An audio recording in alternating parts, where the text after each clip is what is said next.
From the CyberHub bunker and studio, you're tuning in to the CyberHub podcast. And now for your host and CISO, James Azar. Well, everyone, happy Monday, November 22nd, 2021. We are here with the cybersecurity headlines and news for the day. It was a busy weekend, but we're headed towards the time of year that makes me uneasy, makes me queasy. Thanksgiving's on Thursday, which means Black Friday's on Friday, which means Cyber Monday's a week from today, which essentially means it's every financial cyber criminal's busy time of the year, and it's extra work for cybersecurity practitioners everywhere. I hope everyone had a great weekend, and you enjoyed it. I know that we all are kind of counting down till Turkey Day on Thursday here in the U.S. for Thanksgiving. You know, many of us, not so much so. That all that entails is a lot more work. So we'll talk about that on today's show because we do have a busy one as well. We're going to talk a little bit about China and Iran. We're going to talk about the new Microsoft internal reply chain attacks. This is significant, folks. Talk about a Golang-based Linux malware that's targeting online stores just ahead of the busy holiday shopping season, as well as a new requirement for U.S. banks effective April of 2022. Shout out to KnowBe4, who are our show partners. Please make sure to check them out. They are absolutely magnificent partners. Before we do, though, let's get to some of your comments this morning. Good morning to Matt Lee. Good morning to David. Happy belated Fun Day, and good morning to Stephen. Matt Copeland, good morning to you, good sir. And hello, Hayomio Muleda. Thank you very much. Yeah, my birthday was yesterday. Thank you so much, Roger. That is in Hebrew. Hayomio Muledet. That's awesome, man. Well done. Good morning to Finley. Good morning to Chris. Thank you, Mr. Rose, and happy belated birthday. Coffee cup cheers, folks. And again, happy birthday from Chris. Thank you so much. I really appreciate it. Mr. McQuiggan, happy belated birthday. I hope you had a great one. And coffee cup cheers. I did. This birthday was extra special because my son's around. So my 1-month-old who enjoys sleeping a lot definitely had a good time. We had a good bonding day yesterday. It was magnificent. It was awesome. And I'm looking forward to many more with that little guy. It was a blast. Family makes it all so much better. I hope you guys all enjoyed your weekend with your families as well as we enter the holiday season. Before we get started, though, coffee cup cheers, folks. My traditional double espresso, my second for the day only. It's a Monday. I'm typically at around 3 or 4 at this point, but I am at my second for the day. So coffee cup cheers.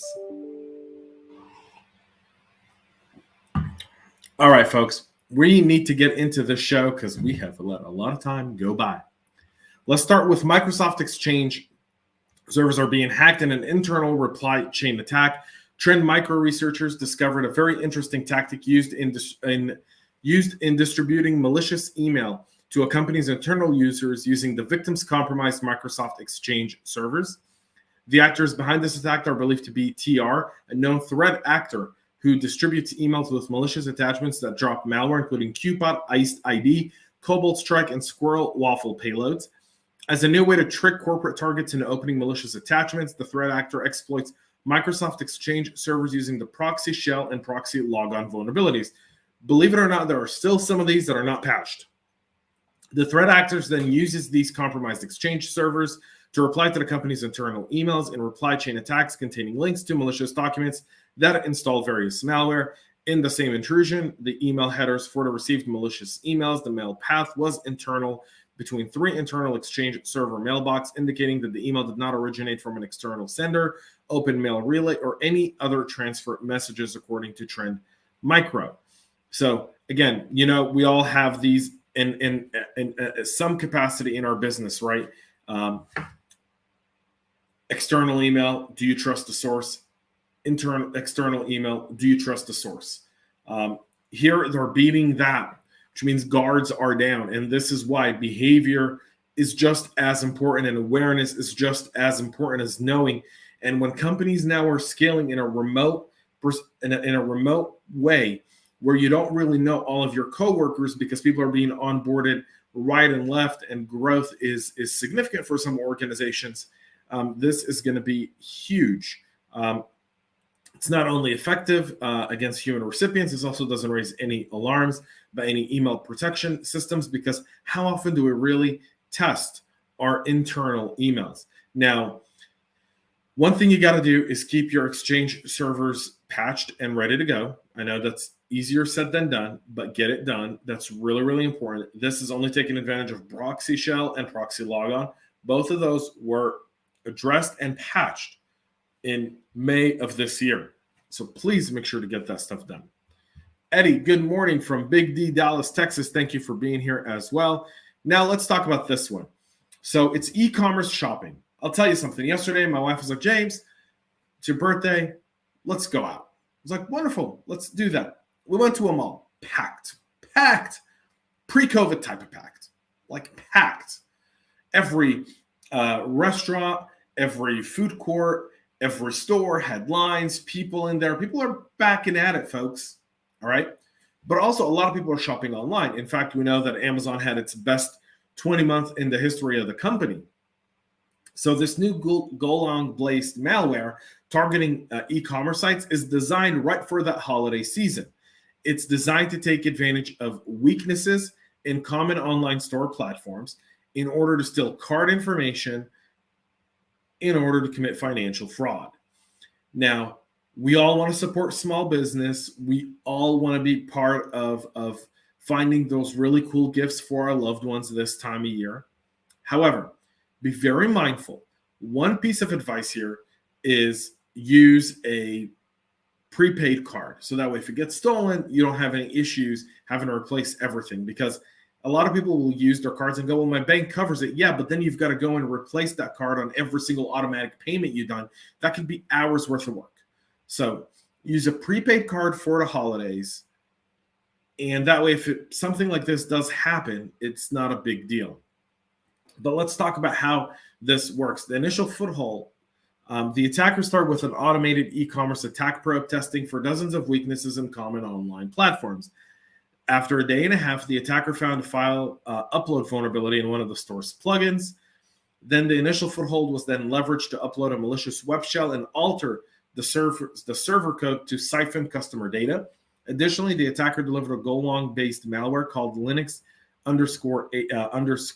AVP that serves as a backdoor to execute commands remotely, sent from a command and control server hosted in Beijing.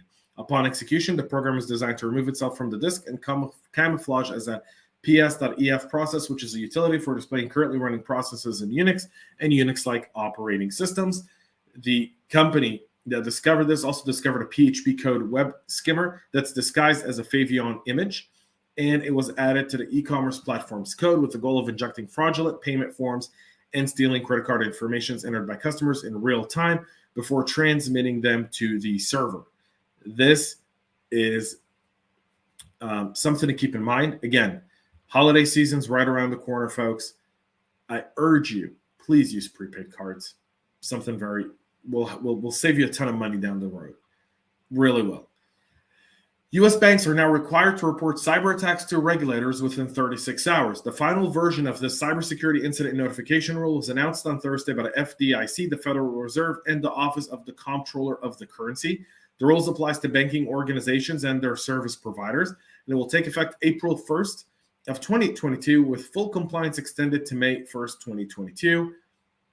Security incidents are incidents that result in actual harm to the confidentiality, integrity, or availability of information systems. Notification incidents are incidents that cause serious disruption to operations, ones that prevent the bank from delivering its product and or services, or ones that pose a risk to the stability of the financial sector. Examples of that is computer failure, DDoS attacks, or ransomware attacks. Bank service providers will be required to report incidents as well. So that's the new rule, and coming to our friends over in the financial sector. We'll move to this one. So a secretive Chinese committee focused on the main economic battlefield of tech. A few years ago, in the midst of the Trump administration's battle with China, where ZTE and Huawei were banned and put under a strict kind of rules of not allowing them to be part of critical infrastructure. In China, they created a secret committee. The secret committee's job was to advise the they're called the National Science and Technology Advisory Committee, which to the whole world seems okay. They're focused on workforce or technology development. Not really. Their job is to really consult and help in China's main economic battlefield and how to win in that battlefield. So these are significant developments from China, showing you that China views business as a battlefield, not as a place to compete in. And that should let you know everything you need to know when considering how to do business in China or how to deal with threats emerging from China to your organization. And finally, 2 Iranians are charged in cyber attacks against the U.S. 2020 elections. The State Department has offered $10 million rewards for tips of the 2 Iran-based threat actors accused of voter intimidation and disinformation. The 2 men, Syed Mohammed Hussein Musa Kazami and Sajid Kashim, allegedly stole voter information and engaged in intimidation and disinformation aimed at undermining confidence in our election system. The Department of Justice identified the 2 as contractors for Iran-based cybersecurity company Eminat Pasargad, formerly of Alliant Gostar, reportedly a known vendor for the Iranian government. They've breached at least 1 state election website, attempted to access 11 others. They sent threatening emails to voters, distributed disinformation videos about election infrastructure vulnerabilities, and gained access to U.S. media companies' networks, according to law enforcement. They posed as Proud Boys, and according to the indictment, trying to rile people up. And the emails also contain a video called the False Election Video, which emblazoned with the Proud Boys logos, attempting to show how electronic voting information might be tampered with in an effort to sow discord and create distrust in our election system. Glad to see the DOJ bring these guys to justice. Would hope more people would cover this so people know the kind of threats that hinder our nation today.